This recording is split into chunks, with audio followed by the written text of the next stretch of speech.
What's going on, everyone? Welcome to another episode of the Milwaukee Sports Performance Podcast. My name is Michael Falk, and I'm joined by our newest physical therapist at Kinetic, Dr. Bridget Fish. Bridget, welcome. Thanks for taking the time to come on and share a little bit more about yourself today. Of course, happy to be here. Yeah, this is awesome. Really exciting for us. Bridget's the first student that took I adjunct faculty at Marquette. One class, one semester a year. It's just kids that are interested in being sports PTs. Bridget was in either my first or second class, I believe. I think maybe the second one. It was second year. Yeah, the first one was the COVID year that we didn't actually meet in person. So a little bit more normal.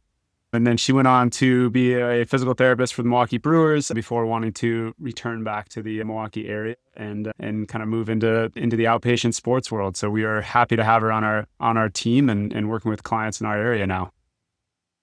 Yeah. I always like to, yeah, exactly. I always like to do a little introduction. So you can kind of give people just a background of you and how you ended up with the Brewers and then what sort of ultimately led you back to us. Yeah. So I did my athletic training undergrad degree with Marquette, and then I also did my doctorate in PT there. During athletic training, I was pretty hardcore set on going into football. I did internships with the Northwestern football team and then with the Saints. Decided to go to PT school because I had the opportunity, kind of switched over from there where I wanted to cover more and be more involved with everything. Ended up in Phoenix with my now husband for a job opportunity for him. While I was out there, I was connected with some of the Brewer staff and they had a job opening and reached out to me. And I spent 2.5 seasons, almost 3 years there with them before deciding it was time to come back. Awesome. Yeah, you just miss winter so much. You just couldn't wait to get back to the snow. You know what I want so bad? For the wind to hurt my face again. I just miss that, I feel you there. Growing up in Texas, the first couple of the winters were brutal when I was at Marquette. Well, awesome. What was it like to work in professional baseball and with, some of the elite athletes that make it to that level? Yeah. Professional baseball is, any professional sport is always going to be a little bit crazy to work in. It takes a step further from just classic physical therapy. And you're also dealing with really hard deadlines. You're dealing with the athlete themselves in their career decision-making. There are just much more decision makers in the process. And I always joked that half my job was PT, but half my job was just like keeper of information. I was getting information from front office. I knew what the agents needed. I knew what the player needed. I was talking with all of our other specialists that worked with the Brewers. I was just like, okay, how to add this all into a rehab plan? How can I get this much information into one plan for the kids that I was working with? Yeah, no, I think that's one of the super interesting things. At least that was very eye-opening when I was in Green Bay for the Packers. Is there's the decision making is just so much more complicated when it's like a career, and you have to factor in short-term, long-term, the players are thinking about it's a contract year. I need to be out there, or I just signed a big deal. I want to make sure I finish it, with this, let's make sure it goes well. Yes. Yeah, exactly. It's, there's just so much, it very quickly becomes clear that it's a business. And don't get me wrong, there are, the players still love the game and they're out there and most of them realize how privileged they are to get to play a game for a career, but it's definitely not for fun anymore. You're instantly into, this is big business. This guy's guaranteed. Yes. Yeah, he's guaranteed $150 million over the next 7 years, whether he pitches or not. And we need to get him back out there. Yes, exactly. So, well, that's awesome. I guess from your experience, obviously in baseball, probably the most common things you're going to see are shoulder and elbow injuries, I'm going to assume, but anything that you've really kind of picked up in general terms about some of your core beliefs in working with pitchers, helping them either recover from shoulder elbow injuries and or just keeping their arm healthy as they move through their career? I think the most common that I obviously saw, just what we see across baseball right now, was Tommy John surgeries or UCL surgeries of the different varieties. we also would see shoulder surgeries too. And then everything else from there seemed to be shorter stints in rehab. So I was a rehab physical therapist. They would come down and stay in Arizona at the Springs Training Complex and train with me throughout their entire rehab process. Like from day one post-op, maybe even they come down before they have surgery, all the way they will oftentimes start and finish a game progression in Phoenix. What that really taught me was less about the elbow. I knew the elbow going into that job. There are some things with the shoulder that and some things with the elbow that I made improvements and made vast improvements while I was in that job. What that taught me was like globally, what do these athletes need?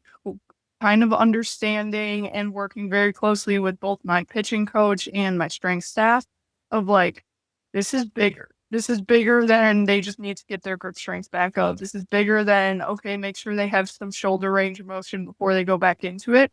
Because the second that they're out of rehab, they don't have the freedom to not be ready. They don't have the freedom to take take steps back into the process. They needed to be prepared. So I feel like I really dove deep into the spine and rib cage mechanics. I really understood the lower half at a much higher level than I did before and how it related to both hitting and pitching motions. The strength coach that I worked with was a sprinting guru, one of the best of the best. So dove deep into that. So it was a deep dive into elbows and shoulders, but it was an all around education into how people move and how people stay healthy. Yeah, I agree. I think that's one of the things that I've always found.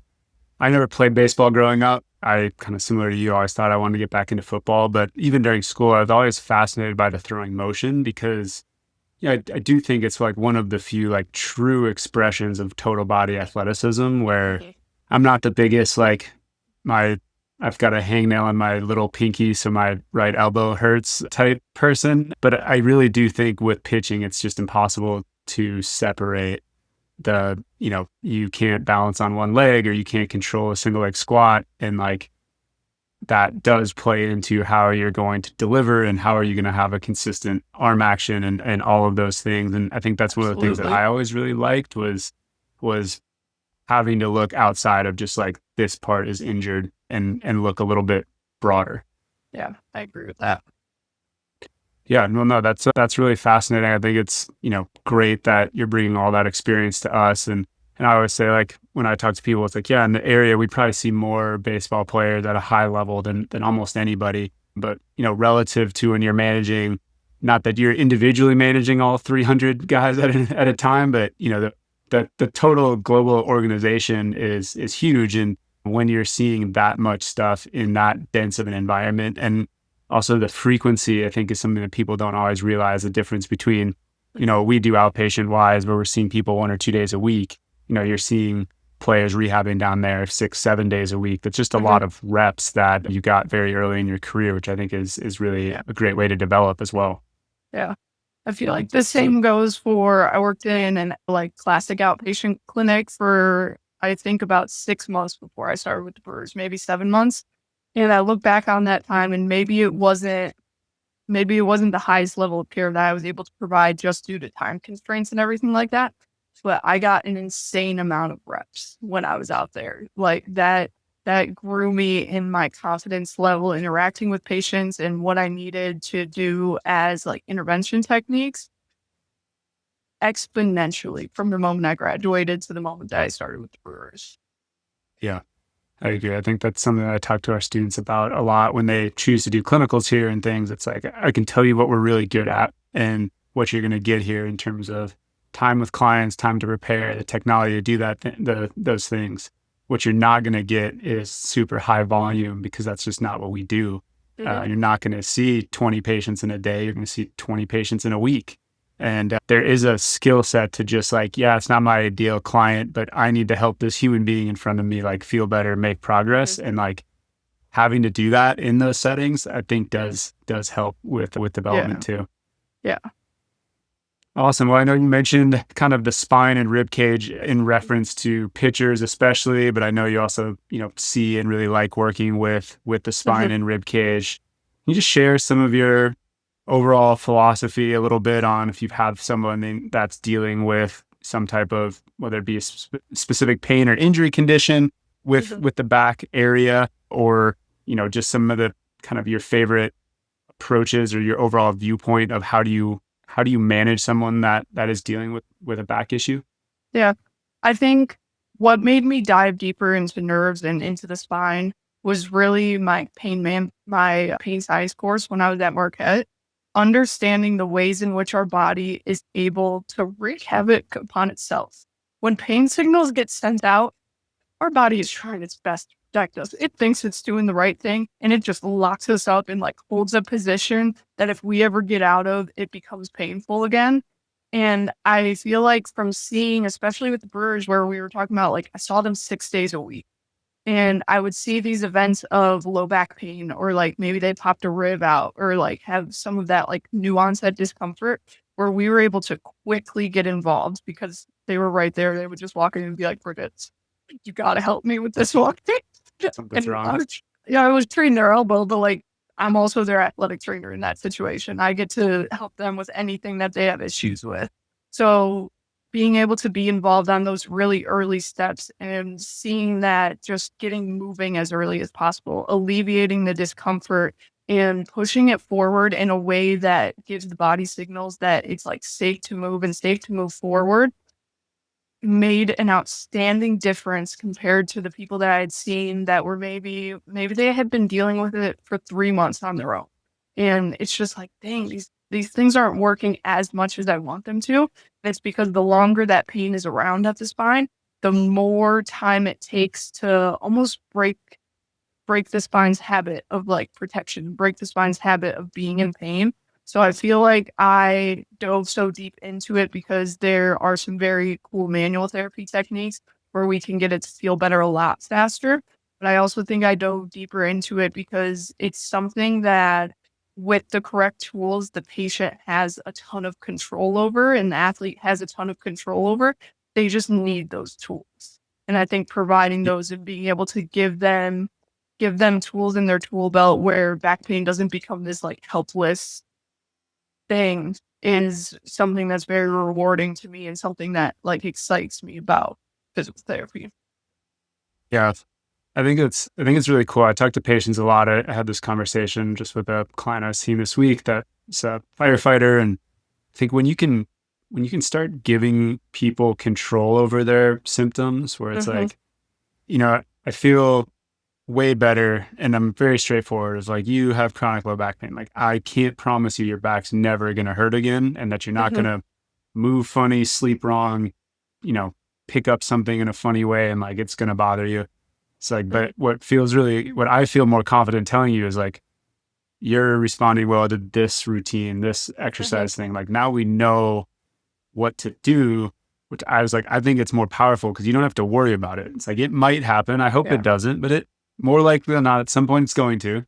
But now you kind of have this process. We know how it's going to respond. You can, you're not sitting there scared. What if it happens? It's going to bury me for the next 6 months. It's no, exactly. If it happens, maybe it's 7 to 10 days, you're pretty uncomfortable and you kind of get back into it and you go about your life. Yeah. I love educating. I always talk about the warning signs of low back pain. As we recover from low back pain, what are the warning signs that you're locking up? And teaching people, for some people, it's the second you can't touch your toes anymore, you need to hop back on this routine. Your back may not hurt yet, but you lost some range of motion. Something's going on.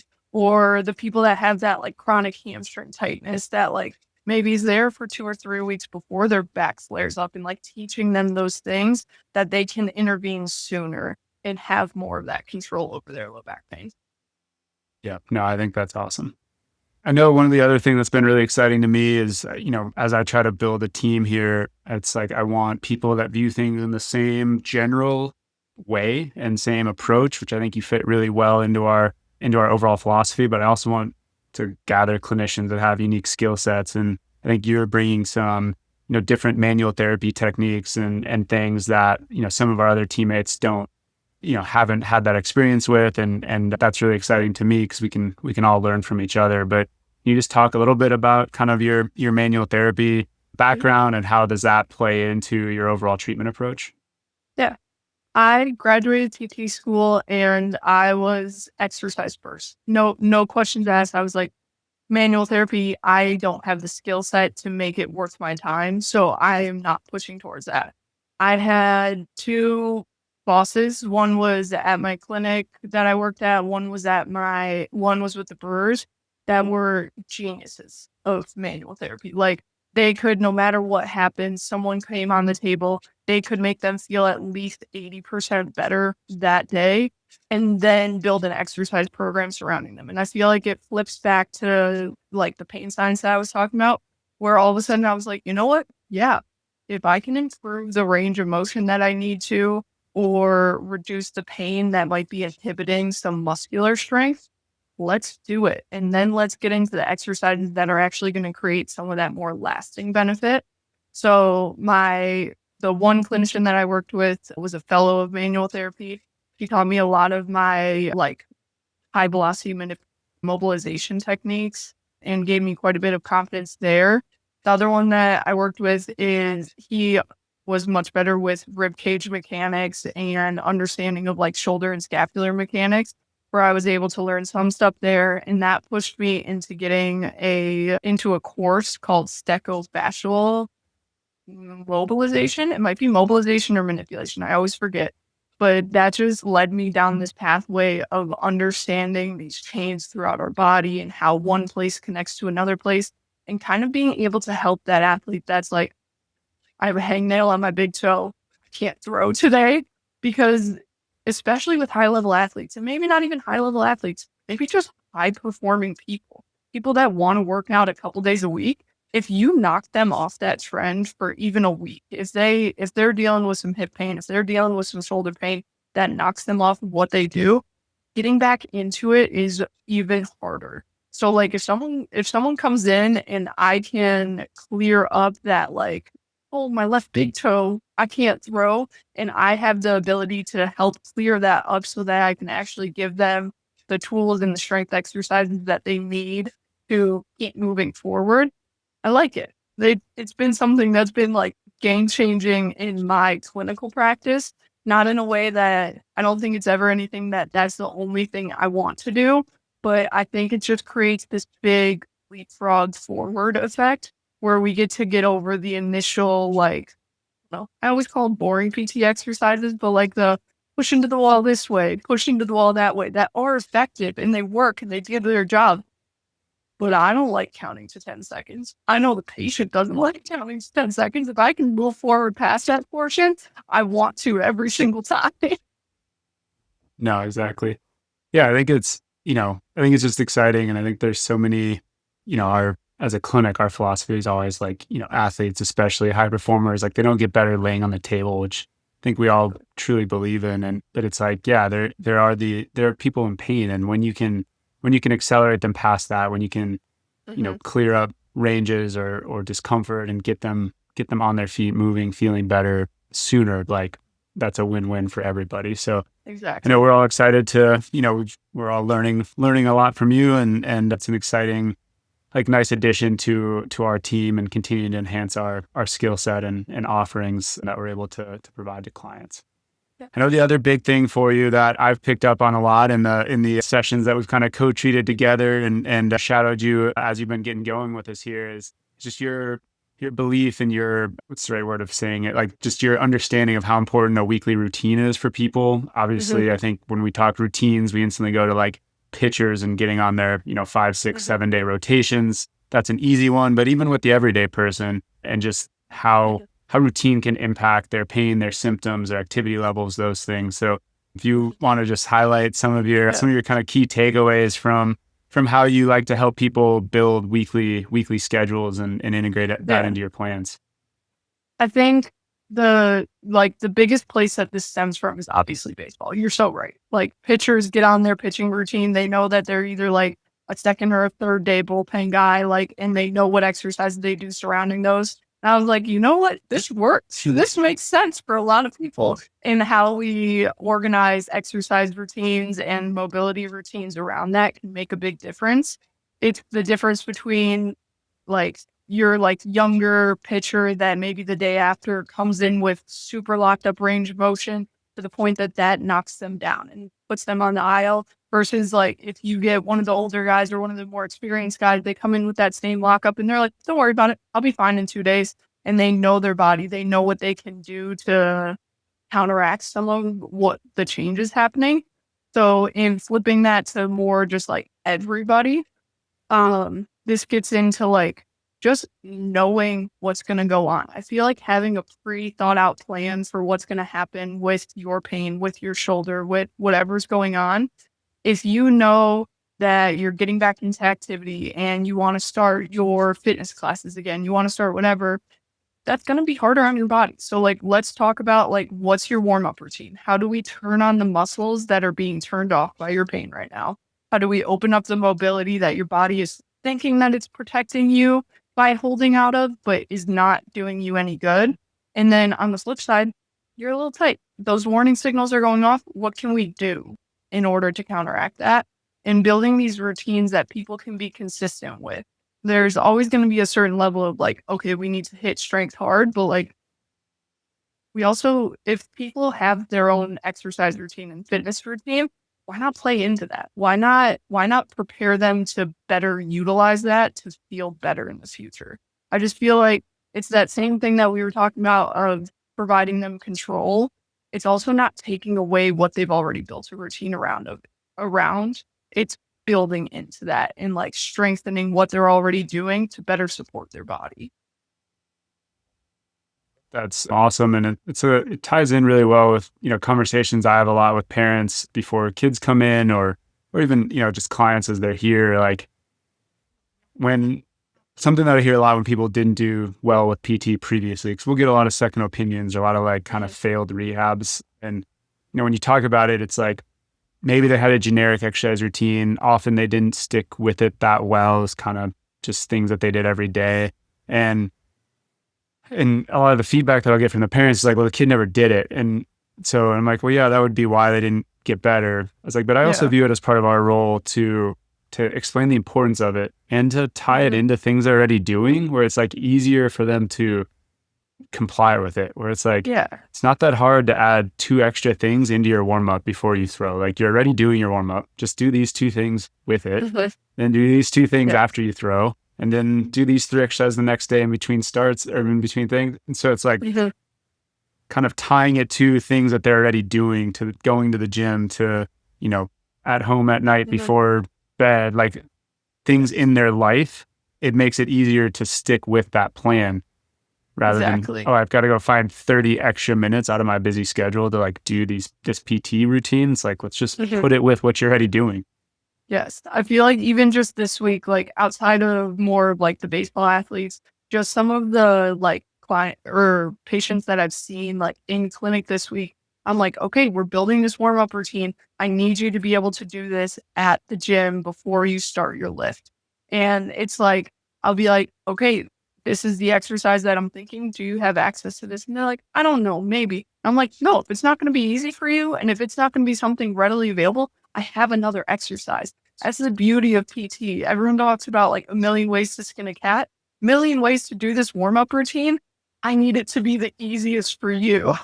So tell me when something isn't going to work. And I feel like I'm always like, are you lying? Do you know that you'll be able to do this? Let me change it for you, because I think it's so important. I know that it can just be an easy add-in, but if I'm wrong and it's not an easy add-in, they're not going to do it. And that's my fault. Yeah. No, exactly. It's funny. I'm updating all the lectures for the course that you took, and you're going to help me update some of the baseball ones this year. But the one I was working on yesterday was like exercise selection. How do you choose an exercise? And trying to really like lay that out in some form of a systematic process for these kids. But one of the key ones that I put in there all the time is like, do you want this person to do it at home? And if so, do they have the equipment that they need to do the exercise? Like, it sounds really obvious, but it's amazing how many times that gets missed. And it's like this huge asterisk that just feels like it should be right there for them. But it's just easy to be like, nope, this is the one that I love. This is what we're doing. Yeah, exactly. No, well, that's awesome. We'll have to definitely get some other podcasts recorded, especially in the baseball world, just on, I think you've got a lot of good experience with building a variety of routines, not just like this is the one way to do it. So I think that'll be exciting to share with people. But what else do you kind of have coming up? What are you excited to kind of bring to the Kinetic team and the, greater Milwaukee area in terms of the health rehab performance space? Yeah. I'm always excited about baseball. That is always going to be a passion of mine. I dug way too deep into baseball when I was with the Brewers to know it and love it. But I want to spread that skill set over a wider variety of sports. I want to get into more of the overhead athletes. I want to get into tennis serving and our volleyball clubs that we've worked with in the past, and really get into the fact that I've seen it at one of the highest levels. How can I bring that down, especially into women's sports, especially into high school athletes? How do we make this accessible throughout a variety of the area? Then that also just goes for our normal athletes. I've been to some of those F45 classes. I've seen some of those CrossFit classes that people do. They're overhead. They're up there the full class. And there are a lot of people I've met that can't get overhead well. And I've worked so long to get people overhead in a pain-free range that I think that skill set is just going to cross over in a really easy and smooth way.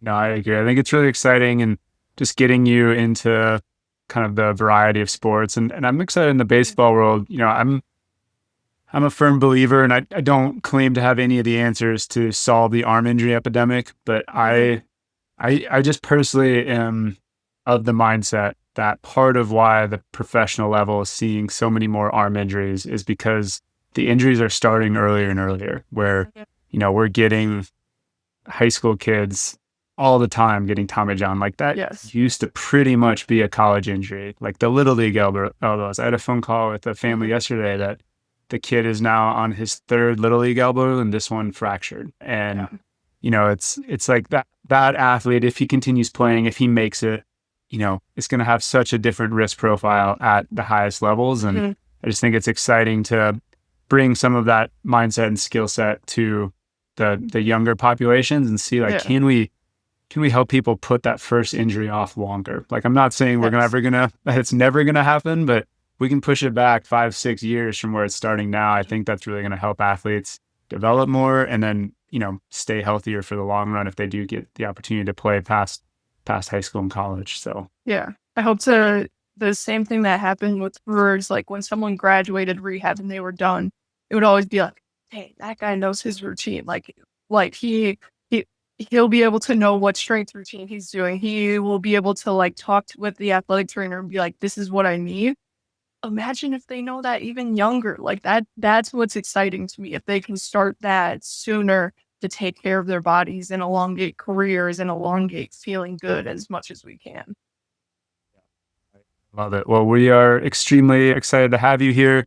Bridget will be a frequent guest on the podcast, sharing some of these insights. We're going to try to do some more clinical videos as well. So there'll be lots of opportunities to learn from her, but she's an immensely talented clinician. With her joining us, she obviously does have availability in her schedule. So if her kind of approach resonated with you and you're listening to this, feel free to jump on the website. The link will be in the show notes here, and book a call with me, and we can get that initial session set up with her. She's a tremendous asset to our local health and wellness space, and we're excited to get her out there interacting with everyone even more. So thanks, Bridget, for the time today, and thanks for everyone for tuning in. We will see you guys on the next episode. Thank you very much. Appreciate it.